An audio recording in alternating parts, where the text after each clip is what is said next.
This video is about a choice that first-time buyers never make on purpose. Cash flow or appreciation. Pick the wrong one for your life and you get stuck. Hi, I'm Roger Navarrete with Remax Accord here in Danville, a licensed real estate agent in the Central Contra Costa area. I just so happen to be trained up on Michael Blanc's syndication program in underwriting, building specifically, and multifamily units. That just means checking the real numbers before you buy, not after. I want to show you proof that this matters right now. And right now, a small duplex in Antioch can run you close to 7% cap rate. By the way, cap rate is simply the measurement of how much cash a building actually earns you in a year. And that's compared to what you paid for it. A similar building in Walnut Creek runs you closer to 5%, sometimes a little less. Same buyer, same down payment, and those two are very different results. Here's my promise to you. I want to end this video with something special. You will know which strategy actually fits your personal life. Picking the wrong one can cost you tons of money, like thousands of dollars a year in cash flow that you pretty much needed. Or it could cost you years of growth that you just gave up in the chase for rental checks instead. So here's the plan I want to lay out for you. It's 3 steps. One step is cash flow building and what that really looks like. Step 2, what the appreciation on a building really looks like. And step 3, the 3 honest questions that tell you which one is right for you. Not in theory, but in actual real life. Before we get started, here's the real quick thing. I put together a simple checklist that lays both strategies side by side, cities, price ranges, and cap rates all together. Comment pick, and I will send you those exact metrics. I'll also pin it here in the comments below. Okay, let's get started with step 1. What actually is the cash flow building option? A cash flow building is pretty simple. The rents cover everything. The loan payment, the taxes, the insurance, the repairs, and there's still money left over after every single month that goes by. That extra money is your cash flow. Right now in the Central Contra Costa, Antioch and Pittsburg are the 2 cities that lean on this a lot. Antioch homes have a median price around $601,000. Pittsburg is a little bit more closer to $619,000. Small buildings there, duplexes and fourplexes, are trading around 6 to 7% cap rate. On the higher, more cash flow friendly, and it ends up in the East Bay area. A 2-bedroom rental in Antioch rents for about $22.88 about a month.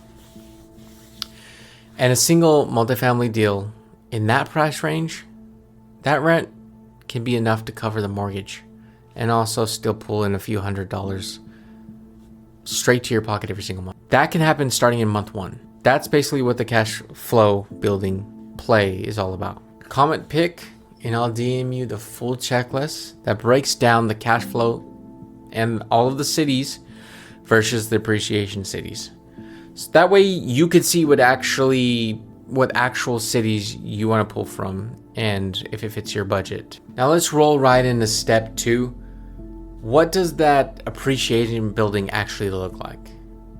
This one looks surprisingly a little different. The rent might just barely cover the payments. Some months it's a little bit tight, possibly even negative, meaning that you put in some money for this building and the gap is almost non-existent. But these buildings are the most likely to keep growing in the near future. So Walnut Creek, this is the clearest example in our area. The median price there is about $949,000. A lot more than Antioch, right? Cap rates on a small building in Walnut Creek and similar high demand spots run a little bit lower, often 4.5 to 5.5 ranges. Concord and Martinez sit a little bit in the middle. Concord around 749,000 and in Martinez 790.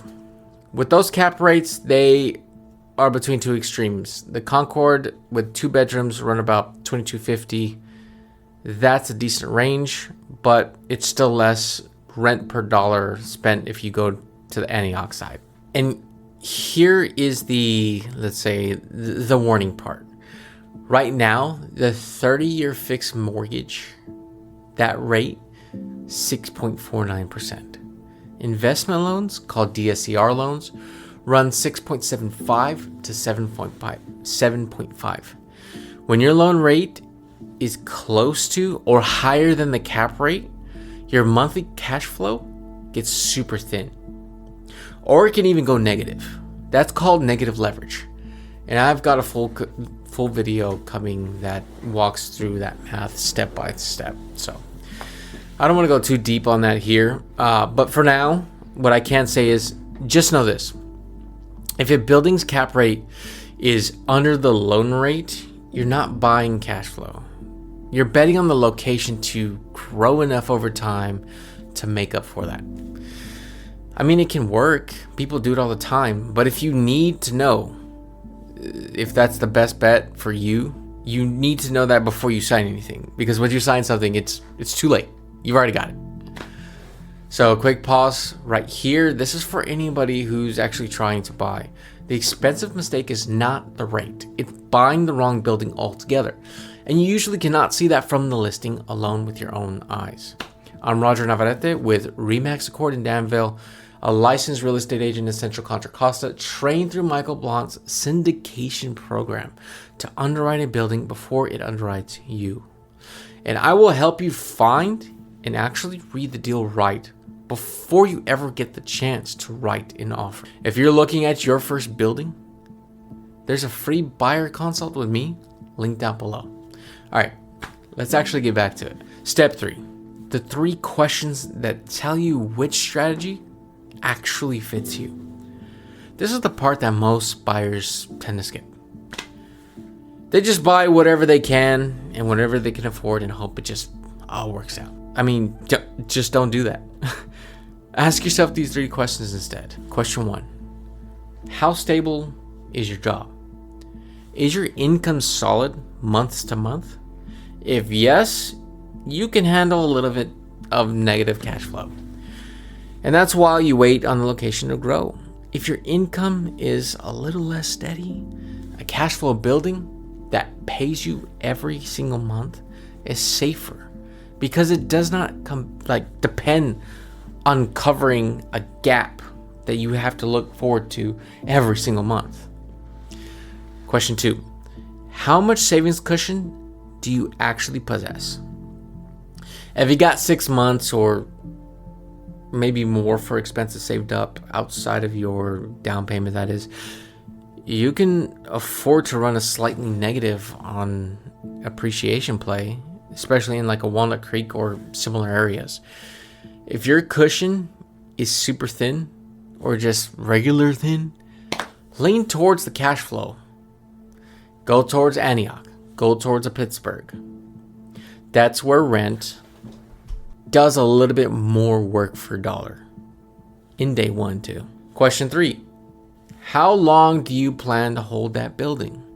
Appreciation, it surprisingly takes some time. About 5 to 10 years is probably going to be what you want to look forward to. Sometimes even longer. If you might need to sell in 2 or 3 years, cash flow is definitely a safer bet because you're not counting on the market to move in a way that fits your timeline. If you're building long-term wealth and you can afford a decade, appreciation cities have historically grown way faster here. So here's a quick story to make this real.